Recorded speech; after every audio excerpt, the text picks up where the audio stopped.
Okay, i-share ko lang mga kaibigan, ano, dahil this time is traffic. Na-tiyempo natin, heavy and traffic. So, ito kasi minsan yung madalas din na nagiging struggle ng mga new drivers, ng mga beginners, no, pag traffic, lalo na kung naka-manual transmission. So, lagyan natin ng first gear dahil tayo ay mag-move forward, then clutch biting point. Yan. Pagka ganito po ka-heavy ang traffic, nagiging stop and go ang galawan ng mga sasakyan dito. So first gear lang ang gamit nyo, then clutch biting point. Yan. Kailangan naka-hold po kayo dun sa tinatawag nating clutch biting point. Yan. Lalong-lalo na kapag ganito pong medyo bumper to bumper ang traffic.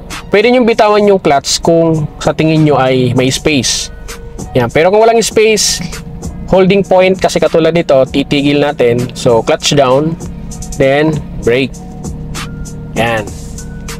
So pag nag-move ulit yung kotse sa harapan, hanap ng clutch biting point, then hold steady para gumalaw siya ng konti. Yan. So kung titigil, clutch down, then brake. So kung matagal po mga kaibigan gumalaw ang traffic sa unahan nyo, pwede nyo po siyang ibalik ng neutral para hindi masyadong pagod yung paa nyo sa clutch, kakapress.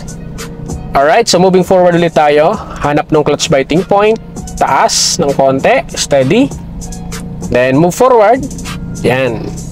So kung napapansin nyo po, itong gantong galaw or pag-move ay parang gumagapang lang siya. So ito po ay naka-clutch biting point. Yan. Pag medyo kita nyo na malayo na yung distansya sa harapan ng sinusundan yung sasakyan, pwede nyo pong bitawan yung clutch. Yan. Para hindi naman masyadong nakadiin ang kaliwang paa nyo sa clutch pedal.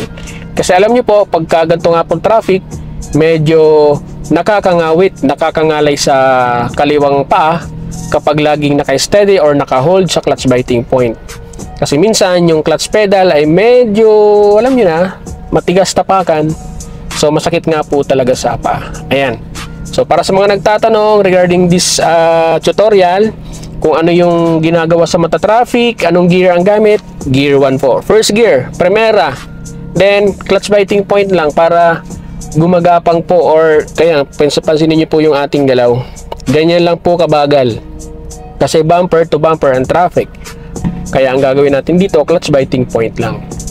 First gear lang. Ayan, hindi ako nagpapalit ng gear. So yun lang mga kaibigan. So sana po nakatulong po sa inyo ang short video na to.